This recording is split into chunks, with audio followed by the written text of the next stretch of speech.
Hello, everybody. Welcome to my channel. Again, I know you seen me twice in one day, one morning, or whatever you want to call it. Yes, I'm taking advantage of my time with the good deeds. Somebody say good deeds, you know what I'm saying? With some positive on these channel. This is my positive channel. Welcome. Please like and comment and subscribe to my channel. Please welcome, come in. My name is Vincent McCullough, VINSON MCCULLAR. To those that don't know how to pronounce it very well, please look at it. And it's Vincent McCullough. Okay, McCullough.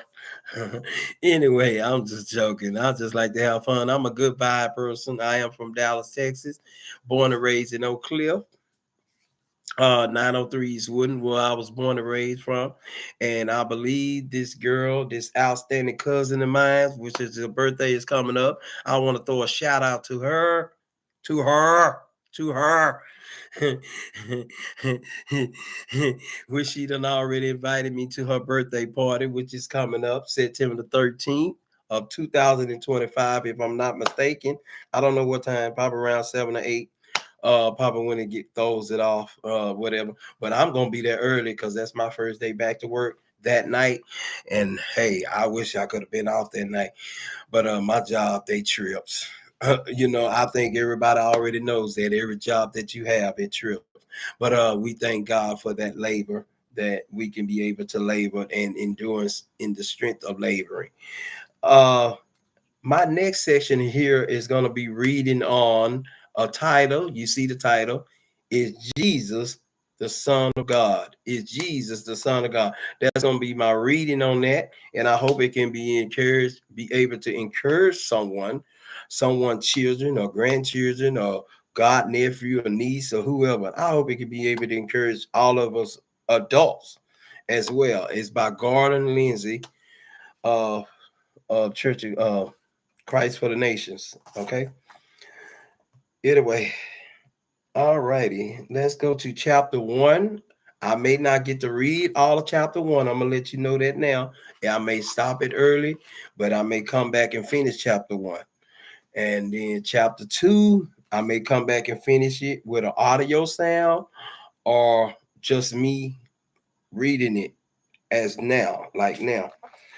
Okay, chapter one is Jesus the Son of God.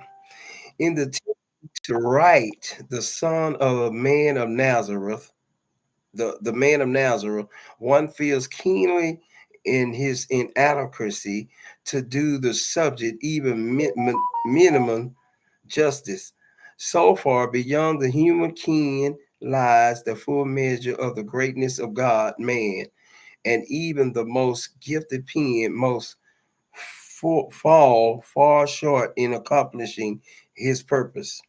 Indeed, were one to have the talent of an archangel, he could hardly hope to portray in human words the full majesty of his unique or one of a kind character, the dignity and the grace of his matchless person, and the inquisite beauty and perfection of his words.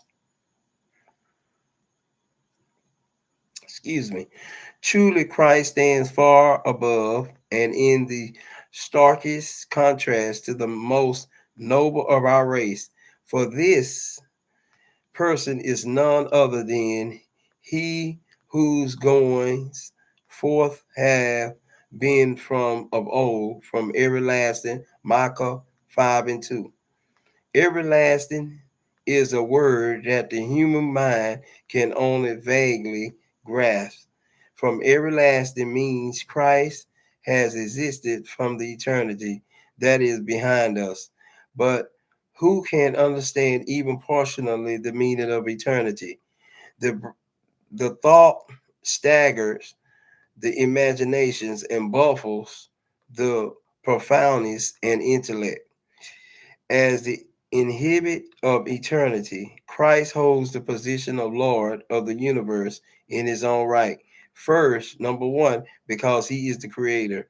All things were made by him, and without him was not anything made that was made. John 1 and 3. But he is Lord of all for another equally co-agent, cogent reason. When sin, which is wrongdoing, entered the universe and bind to despoil God's fair creation until, as Paul said, the whole creation groaneth and travaileth in pain together. Romans 8:22. Only one person, he at infinite cost, could repair the damage. In this present century, scientific discovers his enlarged the scope of the known universe by a millionfold. Powerful telescopes have probed the distant galaxies and graphing, gri- glimpsing some which lie in the most remote regions of the universe as mere fuzzy points of light. Yet each galaxy is composed of millions of flaming suns, many perhaps attended by unknown planets, each of them millions and in some cases billions of light years distant.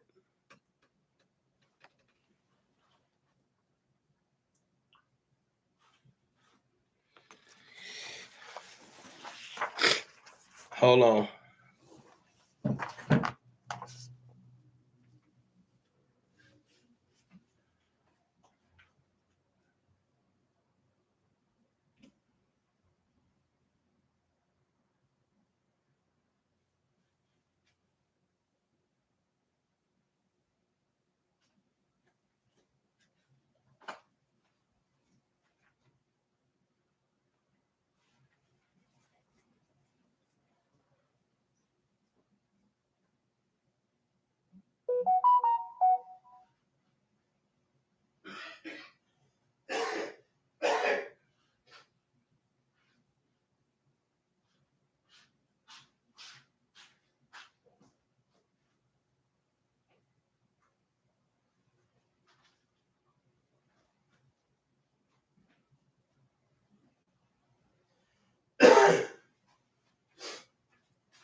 Okay, I'm back. Sorry about that. Of chapter 1 is Jesus, the Son of God.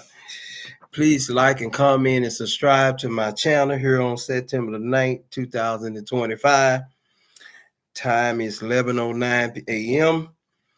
I've been on here 8 minutes already reading chapter 1 of Is Jesus the Son of God?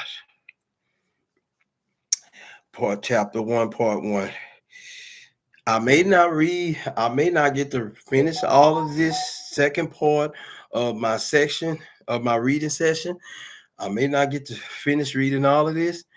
I hope this little bit, and I hope the other channel before this. I don't want Delilah. I need you. I hope that was an encouragement to all of you. And I hope you like and subscribe and comment to that, because this restriction has been taken off. You can comment on that one, on that first channel that I did. And this is my second channel. And I hope you can be encouraged by this as well. And the restriction will be taken off of this too. And I hope I can get to finish all of this. Chapter 1 and part 1 is Jesus, the Son of God. Okay. To the rationalists, the universe has become too big for God to have created. The atheist thus reduces his philosophy to the absurdity that dead matter created itself. Instead of beginning with God and working down, he begins with dirt and tries to work up. But the honest believer, as he considers the majesty of the heavens and the boundless extent of the universe, can only in bow reverence exclaim, "O God, how great thou art!" The incarnation is another mystery quite beyond the capacity of the natural man to understand. It was and is a miracle, but it's not the universe, although a miracle. How did it come into existence out of nothing or not a thing? Yet the universe is here, and we must accept it. The condescension of dignity in the miracle of the incarnation links God to man by blood. By this, Christ became our elder brother. The humility of him who emptied himself of his pre incarnation attributes and became very man is not less awe inspiring than the infinite exaltation. God became man that he might save man. Say that again. God became man that he might save man. Nothing and not a thing is more obvious than the fact that humanity to survive must have a savior. I'm going to say that again. Nothing is more obvious than the fact that humanity to survive must have a savior. The wise men of this world, the philosophers and the intellectuals, are preoccupied in devising ways and means for man to save himself. The utter failure of man's best effort to become his own savior is reflected in today's appalling breakdown and disintegration of the very foundations of society. Today, we see law and order, even the basic principles of common decency, rapidly giving way to a lawless anarchy, crime, immorality, perversion, wickedness of so revolting nature as to shock the sensibility of all but the most deprived. And the corruption of society proceeds as an every accelerating pace, although never before in history have the masses enjoyed such affluence or such educational opportunities, notwithstanding the proliferations of psychiatrists, and psychologists and physicians of the mind. Stop there for me.